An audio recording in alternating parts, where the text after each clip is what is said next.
para po sa lahat ng mga Cebuano at Cebuana. And I would like to dedicate this song to my kumparing Cecilio at sa lahat po ng mga tiga Cebu dito sa Bahrain. Alright? Iba hindi makasakay ng mga new wave music. Medyo malalim po pagka nag-new wave tayo. Diba? So, para siyang alternative rock or classic rock na iba yung dating. Diba? And now, sa lahat po ng mga Cebuano at Cebuana Jam, please check this out. I would like to dedicate this song sa lahat po, especially kay kumparing Cecilio. And this is composed lyrics. Okay, I would like to acknowledge na gumawa ng lyrics at kumanta si Jaron Teves coming from Mitch Clemark Recording Studio sa Cebu.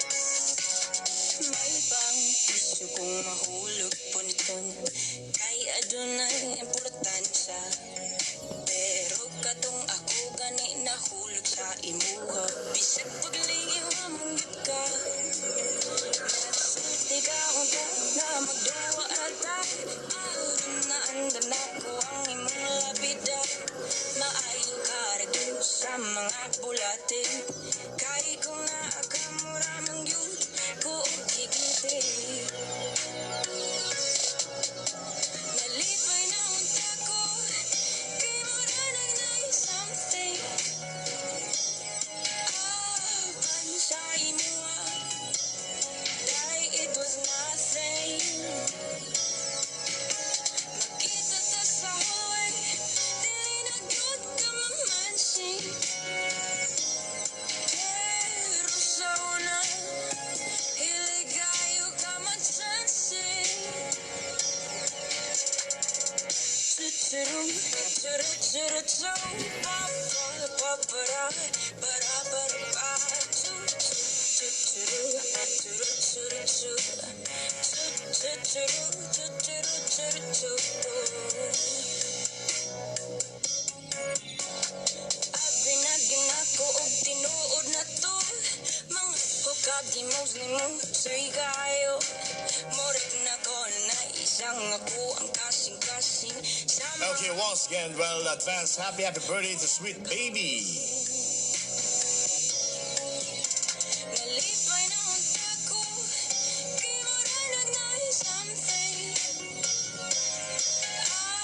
pansay mo dahil it was nothing makita ta sa hallway dili na good ka mamansing sa una hiligayo ka magsansing ayaw na kog ati ka kay nasayod na ko nga ang tanan duwa ragyod di ay sa imo minghilak ako kay nagbuta nalimot ko aman di ay nagita nalimot ko aman di ay nagita nalimot ko aman di ay nagita nalimot ko aman di ay nagita Alright, churu, piso walay kita, mga Cebuano. Abay, that one goes out to Mitch Clemark of Cebu. At syempre, pasamin na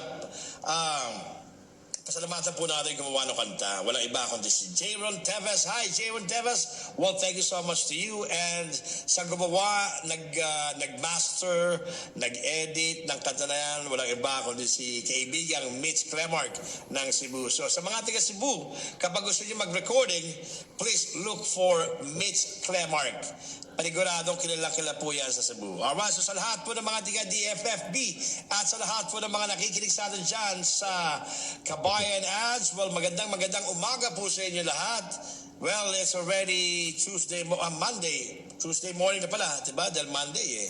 So Tuesday morning, let's go!